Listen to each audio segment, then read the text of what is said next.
അപ്പോൾ ഒരാളുടെ മാസമുറ 28 ദിവസം കൂടുമ്പോഴാണ് വരുന്നതെങ്കിൽ അതിൻ്റെ പകുതിയിൽ കറക്റ്റ് 14-ാം പക്കമായിരിക്കും അവർക്ക് അണ്ടോൽപാദനം നടക്കുന്നത്. അപ്പോൾ അണ്ടോൽപാദനം പക്ഷേ നമുക്ക് നേരത്തെ കൂട്ടി അറിയാൻ പറ്റില്ല.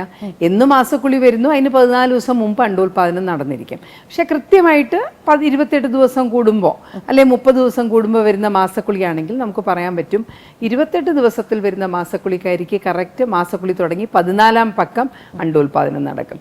30 ദിവസമാണെങ്കിൽ അത് 2 ദിവസം കൂടെ അങ്ങോട്ടാവും. കാര്യം അണ്ടോൽപാദനവും മാസക്കുളിയും തമ്മിലുള്ള ഇൻ്റർവെൽ എപ്പോഴും 14 ദിവസമായിരിക്കും. അപ്പോൾ 30 ദിവസമാണെങ്കിൽ 16-ാമത്തെ ദിവസം അണ്ടോൽപാദനം, 40 ദിവസമാണെങ്കിലോ 26-ാമത്തെ ദിവസമായിരിക്കും അണ്ടോൽപാദനം.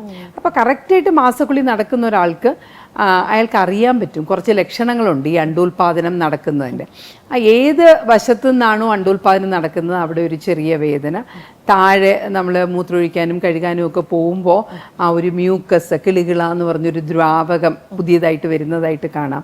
അപ്പോൾ ആ സമയത്തായിരിക്കും അണ്ടോൽപാദനം. അപ്പോൾ ഗർഭിണിയാകാൻ ആഗ്രഹമുണ്ടെങ്കിൽ ആ ദിവസം നോക്കിയോ അതിൻ്റെ തലേ ദിവസമോ പിറ്റേ ദിവസമോ ഒക്കെ ബന്ധപ്പെട്ട് കഴിഞ്ഞാൽ ഗർഭവതിയാകാം. ഇനി മാസക്കുളി തെറ്റിയാണ് വരുന്നതെങ്കിൽ അതും കൃത്യം 34 ദിവസത്തിലാണെങ്കിൽ 20-ാമത്തെ ദിവസമായിരിക്കും അണ്ടോൽപാദനം.